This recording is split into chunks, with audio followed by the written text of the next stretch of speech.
어떤 분이 동사 목사가 뭐냐, 우리 한소망교회 동사 목사가 있었던 적이 없는데 동사 목사가 무엇 하는 것이냐 물어보신 적이 있어요. 왜 저한테 물어봅니까? 저도 처음인데, 저도 동사 목사가 처음입니다. 그래서 무엇을 해야 되는지 아직 감이 잘 안 오거든요.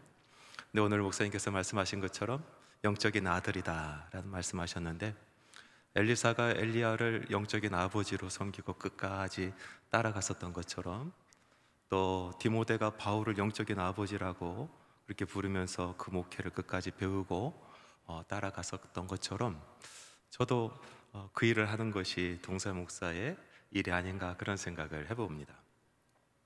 여러분, 부자 유친이란 말 들어보셨어요? 상강 오륜 중에 오륜의 한 덕목이죠. 그 뜻은 부모와 자녀 가운데 친애가 있어야 된다. 다시 말해서 부모는 자녀들을 사랑하고 자녀들은 부모를 공경하는 것이 사람의 도리다 라는 그런 이야기입니다. 이 부자 유친이라는 이 단어 속에 부자 아버지와 또 아들, 또 부모와 자식 간의 사람된 도리에 대한 이야기가 담겨져 있는 것이죠. 근데 요즘에 우리 사회를 보면은 그렇게 부모와 자녀 가운데 친애가 있어 보이지 않습니다. 어떤 젊은 부부들은 자기의 향락을 위해서 자녀들을 그냥 집에 방치하는 그런 경우도 있어요. 방치가 뭡니까? 요즘에는 방치하는 책임까지 면하고 싶어서 아이를 낳지 아니하는 사람들이 많이 있습니다. 한 번은 제 지인이 한강공원을 걷다가 깜짝 놀랐답니다. 왜 놀랐냐라고 물어보니까 젊은 부부가 유모차를 끌고 오더래요. 그래서 유모차 안에 무엇이 들어있을까 들여다보니까 글쎄요, 그 유모차 안에 아기가 들어있었더래요. 그러니까 요즘에 유모차 안에 누가 타고 있어요? 네, 개가 타고 있거든요. 대부분 개가 타고 있는데 그 부부의 유모차 안에는 아기가 들어있어서 깜짝 놀랐대요. 여러분, 한 신문의 기사에는 이런 기사도 난 적이 있습니다. 40대 남자가 아주 나이 많이 든 자기 어머니에게 용돈을 달라고 했대요.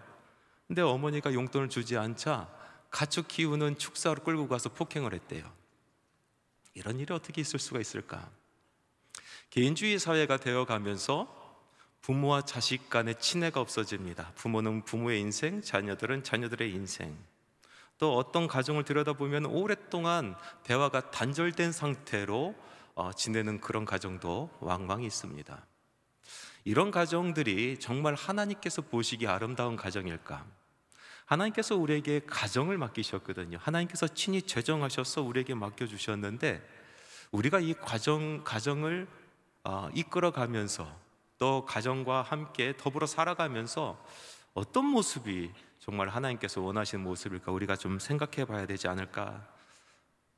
그렇게 여겨집니다. 오늘 말씀 속에서 사도 바울은 에베소 교회 교인들에게, 그 성도들에게 이 세상 안에서 빛된 삶이 무엇인가, 정말 건강하고 복받는 삶이 무엇인가에 대한 이야기를 해주고 있습니다. 그 중에서 관계의 문제를 이야기하고 있습니다.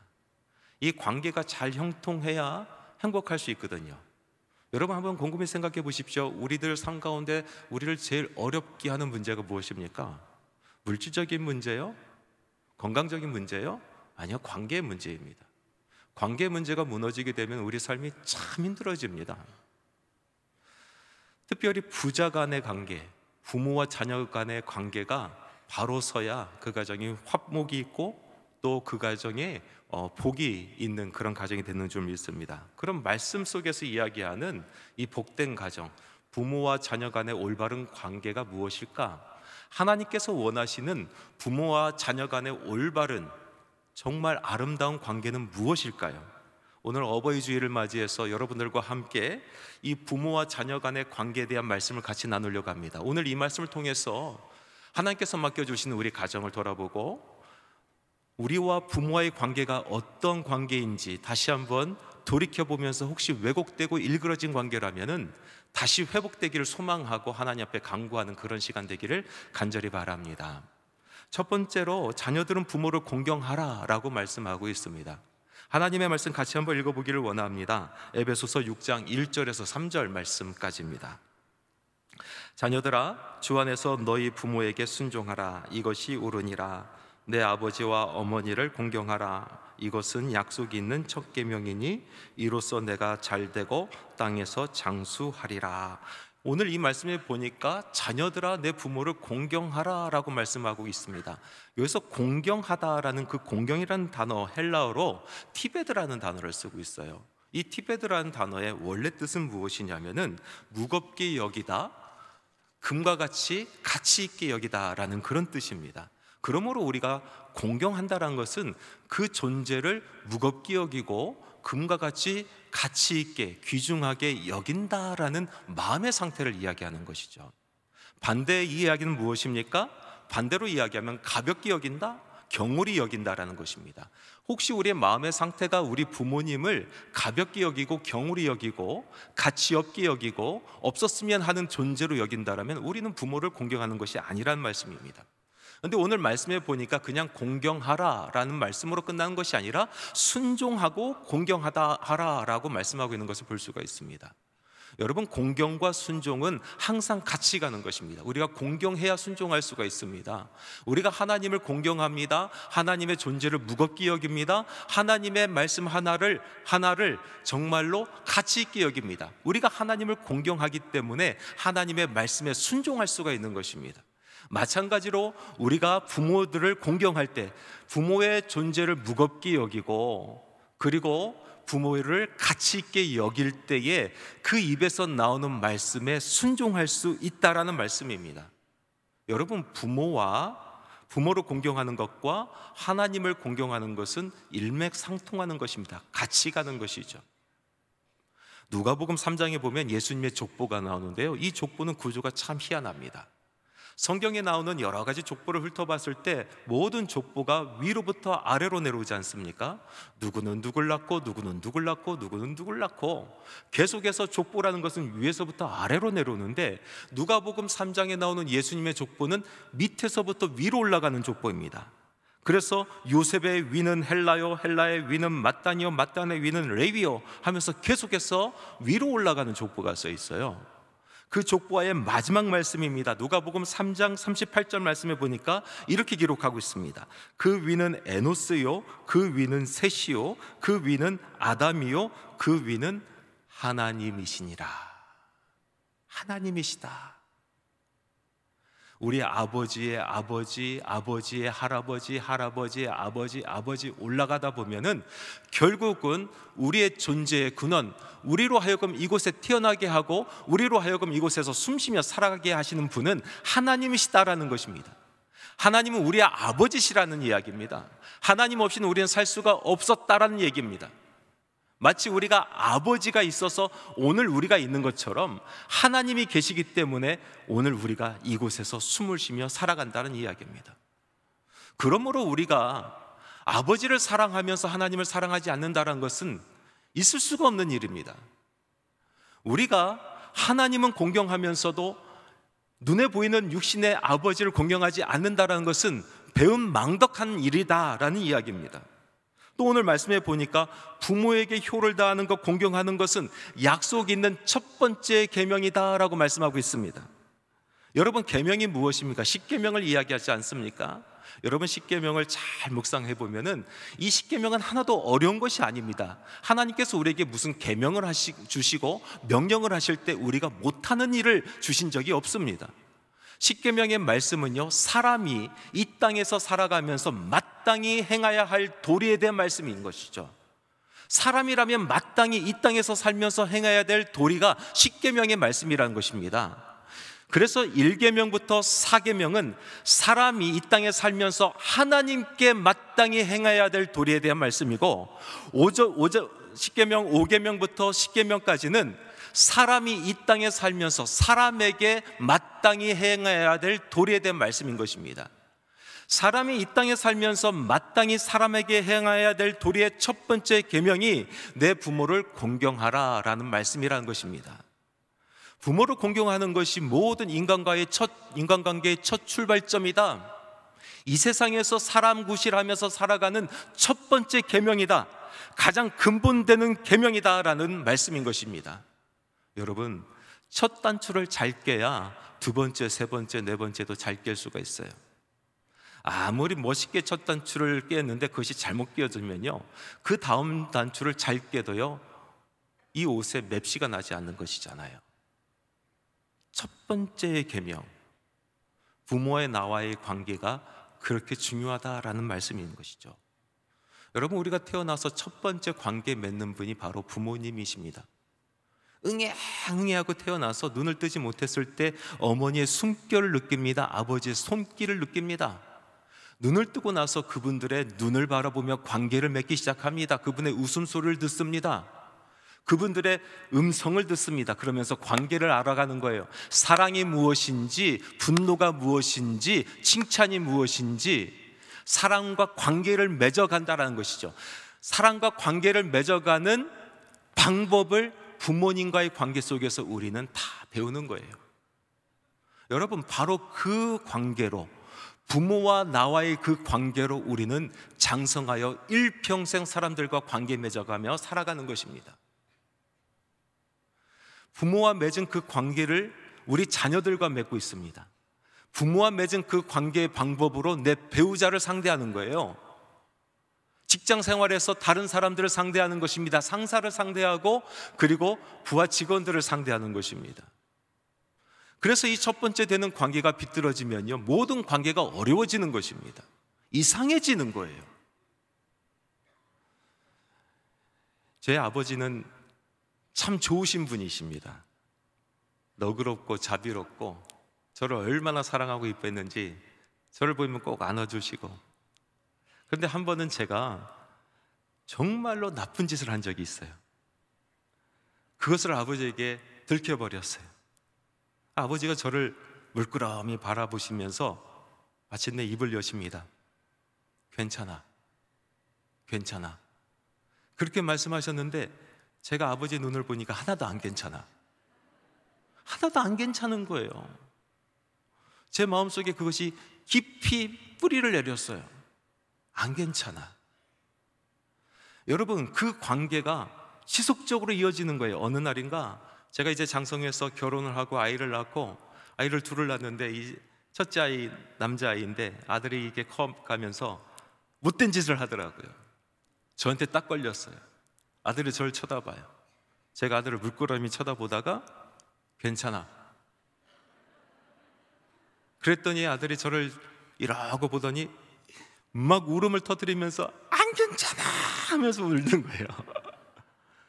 벌써 제 입으로는 괜찮다고 했는데 제 눈으로는 안 괜찮은 거예요. 사람은 영적인 존재이기 때문에 그것을 알아듣잖아요. 말 외에 다른 것을 알아듣잖아요. 가만히 생각해 보니까 제가 모든 관계 속에서 안 괜찮은 관계를 항상 유지하고 있더라고요. 제 배우자와도 안 괜찮아, 이것이 가슴 속에 남아 있어요. 제 자녀들을 양육하는데 항상 안 괜찮은 거예요. 그런데도 놀랍게도 이 관계가 하나님과의 관계까지 이어지는 겁니다. 하나님께서 나를 사랑하신다, 하나님께서 나의 죄를 용서하셨다, 나를 용납하셨다, 말씀을 수도 없이 듣고, 그리고 수도 없이 설교를 했지만은 내 마음속 깊은 곳에는 안 괜찮은 거예요. 안 괜찮아요. 그래서 이 안 괜찮은 것을 가지고 묵상하기 시작했습니다. 정말로 안 괜찮은 것인가? 나는 내 자녀에게 정말로 안 괜찮은 것인가? 우리 아버지는 나를 봤을 때 정말 안 괜찮았을까? 그러다가 깨달아진 것이 있어요. 안 괜찮지. 나쁜 짓 했는데 뭐가 괜찮겠어? 내가 내 자식을 봤어도 안 괜찮지. 실망시키는 짓을 했는데 뭐가 괜찮겠어? 그런데 그럼에도 불구하고 내가 자녀를 사랑하듯이 아버지가 나를 사랑하셨구나. 안 괜찮음에도 불구하고, 그럼에도 불구하고 나를 사랑하셨구나. 하나님을 바라보니 내가 뭐 괜찮겠습니까? 나라는 존재가 어떻게 하나님 앞에 괜찮겠습니까? 아무리 선을 행해도 하나님 앞에 괜찮은 존재가 아니에요. 그런데 그럼에도 불구하고 나를 사랑하시는 하나님은 정말 나의 하나님이시다. 여러분, 여러분의 삶 가운데 관계가 뒤틀려졌습니까? 왜곡되었습니까? 자녀들과의 관계가 비틀어졌습니까? 망가져 버렸습니까? 여러분 삶 가운데 관계가 엉망진창이 되었습니까? 첫 번째 계명으로 돌아가시기 바랍니다. 그 첫 번째 계명, 소중히 여길 줄 알고 금과 같이 가치 있게 이길 줄 아는 그 계명으로 돌아가시기 바랍니다. 그곳에 열쇠가 있어요. 그 관계가 온전해질 때에 여러분 다른 사람과의 관계가 온전해집니다. 하나님과의 관계가 온전해지는 줄 믿습니다. 두 번째로 부자 유친, 부모와 자녀 간의 관계에 친애가 있어야 된다. 이 말씀 속에서는 하나님의 말씀은 자녀를 위해서 공경만 받지 말고 내가 행할 바 그 도리를 하라라는 말씀이 이 말씀 가운데 있습니다. 그것은 바로 사랑 아니겠어요? 부모가 자녀에게 줄 수 있는 최고의 것이 사랑 아니겠습니까? 근데 그 사랑의 말씀, 우리가 어떻게 사랑하느냐? 정말 아이가 사랑스러워서 맨날 이뻐해주고 지켜 세워주고 좋은 것만 주려고 하는 것이 사랑인가? 그런데 오늘 말씀에 보니까 그런 것이 아니고 자녀들 앞에서 너의 권위를 세우라라고 말씀하고 있는 것을 우리는 볼 수가 있단 말이죠. 깜짝 놀랄 말씀 아니겠습니까? 우리가 자녀를 사랑해야 되는데 우리의 권위를 세워야 된다는 것입니다.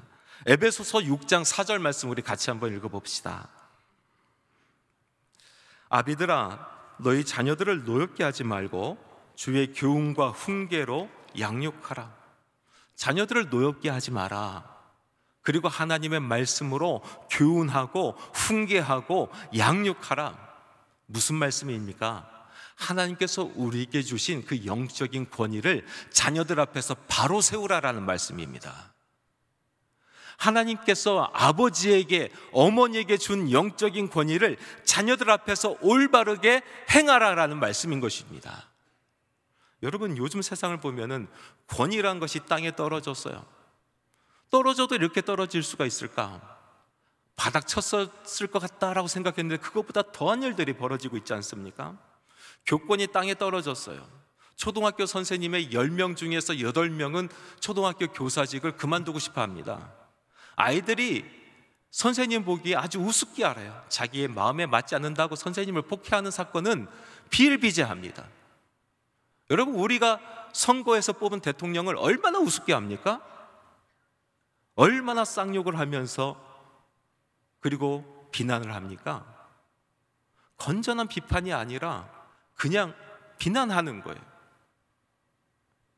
가정에서 부모의 이 권위가 얼마나 땅에 떨어졌습니까? 권위 없는 세상에 살고 있어요. 과거에는 권위주의 세상에서 살았지 않습니까? 높은 사람들이 낮은 사람들을 억압했어요. 힘 가진 사람이 힘 없는 사람들을 짓밟았어요. 회사에 가도 높은 직에 있는 사람들이 낮은 직원들을 억압했어요. 나라님이 백성들을 억압했어요.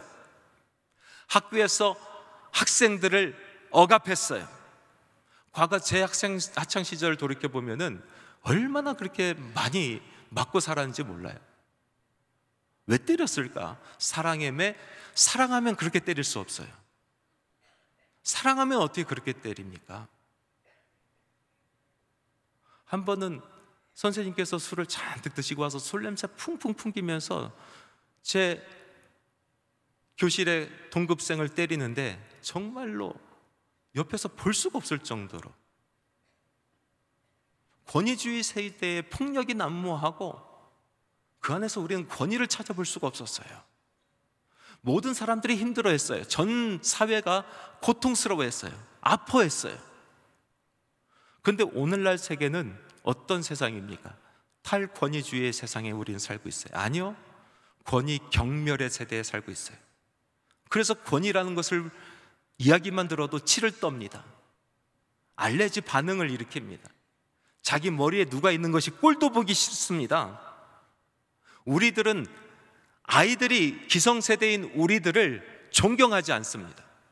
기성세대인 우리는 우리 윗세대를 인정하려고 하지 않습니다. 어떤 사람이 아무리 훌륭하게 살았고 아무리 정직하게 돈을 벌었고 아무리 훌륭하게 그 자리까지 올라갔더라도 그런 거 생각한 사람이 없어요. 무조건 내 머리에 올라가면 먼지부터 털려고 합니다. 무조건 끌어내려 보고자 하는 것이 우리들의 속성 아니겠어요? 그래서 어느 누구도 높은 곳에 올라가려고 하지 않습니다. 그러다 보니까 사회 기강이 흔들리기 시작해요. 이곳저곳 중심이 흔들리기 시작합니다. 이제 우리가 살아가는 이 세상에는 믿고 의지하고 따라갈 만한 어른도 없고 스승도 없고 아비도 없는 세상에 살고 있습니다. 가만히 생각해 보십시오. 권위주의 시대에 우리가 그렇게 억압받고 살아갈 때에 권위를 우리가 본 적이 없어요. 그런데 탈권위주의 시대에 오늘 우리가 살아가면서도 우리는 권위를 찾아볼 수가 없습니다. 그런데 하나님의 말씀은 끊임없이 권위에 대해서 말씀하고 있거든요. 권위를 세워야 된다고 말씀하고 있거든요. 권위주의를 넘어서서, 탈권위주의를 넘어서서 진정한 권위가 우리 삶 가운데 세워져야 된다. 우리 사회 가운데 세워져야 된다. 너희들의 가정 가운데 그 권위가 세워져야 된다라고 말씀하고 있습니다. 하나님의 말씀 한번 보십시오. 로마서 13장 1절과 2절 말씀입니다. 각 사람은 위에 있는 권세들에게 복종하라. 권세는 하나님으로부터 나지 않음이 없나니 권세는 다 하나님께서 정하신 바라. 그러므로 권세를 거스리는 자는 하나님의 명을 거스름이니 거스리는 자들은 심판을 자취하리라. 이 말씀에 보니까 권위는 하나님께로부터 났다, 하늘로부터 났다라는 거예요. 이것은 신령하다라는 것입니다. 권위 그 자체가 하늘로부터 나왔기 때문에, 하나님께로부터 받았기 때문에 신령하다라는 것입니다. 권위가 신령하다라는 것은 그 안에 신비로운 힘이 있다라는 말씀도 되겠지만은, 그러나 그 신령하기 때문에 권위를 대하는 모든 사람들은 두렵고 떨린 마음으로 대해야 된다라는 것입니다. 함부로 쓰지 말라는 것입니다. 함부로 대하지 말라라는 말씀입니다. 여러분, 우리가 지금 예배를 드리는데 갑자기 하늘이 구르릉 꽝꽝 하더니 하늘이 열리고요, 하늘에서 뭐가 내려오냐면 강대상이 내려왔다고 칩시다. 하늘에서 강대상이 내려왔어요. 막 기사가 뜨기 시작하고 사람들이 이 하늘로부터 내려온 강대상 보려고 아마 이곳은 인산인해가 될 겁니다. 그리고 중요한 거, 어느 누구도 하늘에서 내려온 이 강대상을 경홀히 여기지 않습니다. 신령히 여기면서 두렵고 떨림으로 바라보고, 사용하는 저도 두렵고 떨림으로 이 강대상을 사용할 것입니다. 오늘 말씀을 보니까 권위가 그렇다는 거예요. 권위라는 것은 하늘로부터 내려왔다, 하나님께로부터 나왔다라는 거예요. 그래서 권위를 바라보는 사람도 신령한 권위를 보고, 그 영적인 권위를 보고 두렵고 떨린 마음으로 대하고, 권위를 받은 사람도 함부로 쓰지 말고 그 권위를 가지고 신령한 권위를 두렵고 떨림으로 사용하라는 것입니다. 예수님께서 이 세상에 살면서 공생의 기간을 겪으시면서 권위에 도전한 적이 있어요. 언제 도전하셨습니까? 대제사장의 권위에 도전하셨고, 그리고 분봉왕이었던 헤롯 왕의 권위에 도전하셨어요. 왜 그러셨습니까? 그 권위가 너무 일천했기 때문에 그래요. 권위의 힘은 있었으나 권위의 내용이 아주 천박했기 때문에 그렇습니다. 그 권위로 자기 배를 채우려고 했어요. 그 권위로 사람을 짓밟는 데 사용하려고 했어요. 그래서 권위를 주시는 우리 주님께서 똑바로 서라, 그 권위 똑바로 세우라, 두렵고 떨림으로 사용하라 라고 말씀하시는 것입니다. 아브라함에게 롯이라는 조카가 있었지 않습니까? 아브라함과 결발하면서 롯은 자기 가족을 데리고 소돔이란 땅으로 갔어요. 까치발을 들고 멀리 바라보니까 소돔 땅이 얼마나 아름다운지, 성경의 말씀에 보니까 하나님께서 지으신 에덴의 동산과 같더라. 자녀들 데리고 소돔 땅으로 달려 들어갔어요. 가보니까 신천지 이런 신천지가 없어, 별천지 이런 별천지가 없어. 얼마나 좋은지. 소돔의 문화에 완전히 휩쓸려서 물에 물 탄 듯 술에 술 탄 듯 신앙 다 까먹고 거기서 정말로 재밌게 살아갔어요. 그러니 그 자녀들이 믿음으로 자라났겠습니까? 본 것이 없는데 어떻게 믿음으로 자라나요? 그런데 어느 날 심판의 시간이 옵니다. 천사 둘이 와서 롯에게 소돔과 고모라의 성이 불의 심판을 받을 것이니 너희들은 모든 것을 내려놓고 지금 당장 그곳을 떠나라 라고 말씀하십니다. 그래도 롯이라는 사람은요, 겨자씨만한 믿음이 있었던 것 같아요. 그래서 천사도 알아봤고 천사의 말이 무슨 뜻인지도 알아들었어요. 위기의식을 가졌습니다. 두려워졌어요. 그래서 자기 권위를 가지고, 아비된 권위를 가지고 온 가족, 자기 자녀들 다 집합시켰어요. 무릎에 앉게 하였습니다. 그리고 천사에게 들은 이야기를 진지하게 해줬어요. 근데 그 자녀들이 듣습니까? 듣지 않아요. 말씀해 보니까 그들이 아비의 말을 농담으로 여겼더라. 내가 아버지의 인생을 아는데, 내가 아버지가 어떻게 살았는지 아는데 지금 와서 무슨 구원이니 심판이니 하는 것이 우스운 것입니다. 말도 안 되는 이야기인 것입니다. 이 롯에게는 자녀들을 불러 모을 수 있는 권위의 힘은 있었지만 그 권위의 내용은 너무나 일천했던 것이에요. 자녀들이 듣지 않았습니다. 우리들이 자녀들 앞에 설 때 하나님께서 우리에게 권위를 주셨어요. 영적인 권위예요. 하나님께서 주신 신령한 권위가 있습니다. 이 권위를, 이 힘을 사용하는데 자녀들은 어머니의 권위의 힘을 보지 않습니다. 아버지의 권위의 힘을 보지 않아요. 그 권위의 내용을 보는 거예요. 그 권위의 내용, 어떻게 살아갔는가, 어떻게 이야기해 오고 있었는가, 그 내용을 보는 것입니다. 이 땅에 많은 문제아들이 있어요. 위도 아래도 없는 그런 문제아들이 있어요. 그 문제아들을 데려다 놓고 왜 그랬냐 물어보면 이구동성으로 하는 이야기가 있습니다. 그 부모의 일천한 권위 때문에 그러세요. 천박한 권위 때문에 그렇다는 겁니다. 성도 여러분, 여러분의 자녀들이 여러분에게 효를 다하지 않습니까? 그러면 여러분께 주어진 그 신령한 권위를 제대로 사용하십시오. 다시 세우십시오. 그 권위를 존경하게 됩니다. 여러분의 자녀를 예수 믿게 하려고, 하나님 자녀 되게 하려고 그렇게 기도하고 노력해도 아직까지 바깥 세상에서 향락을 즐기고 세상과 함께 더불어 살아가고 있습니까? 여러분 포기하지 마십시오. 하나님께서 여러분에게 신령한 권위를 주셨습니다. 말씀으로 양육하십시오. 말씀으로 다시 세우십시오. 말씀으로 사랑하십시오. 말씀으로 보듬어 안으십시오. 그 자녀 반드시 돌아옵니다. 하나님께서 우리에게 주신 이 권위를 바로 사용하고 힘이 아니라 내용으로 그렇게 자녀들에게 비춰줬을 때에 자녀들은 그 권위를 존중합니다. 자녀들은 그 권위를 사랑합니다. 자녀들은 그 권위를 따르게 돼 있다는 말입니다. 말씀을 맺겠습니다. 오늘 어버이 주일을 맞이해서 부자 유친, 부모와 자녀 간에는 친애가 있어야 된다.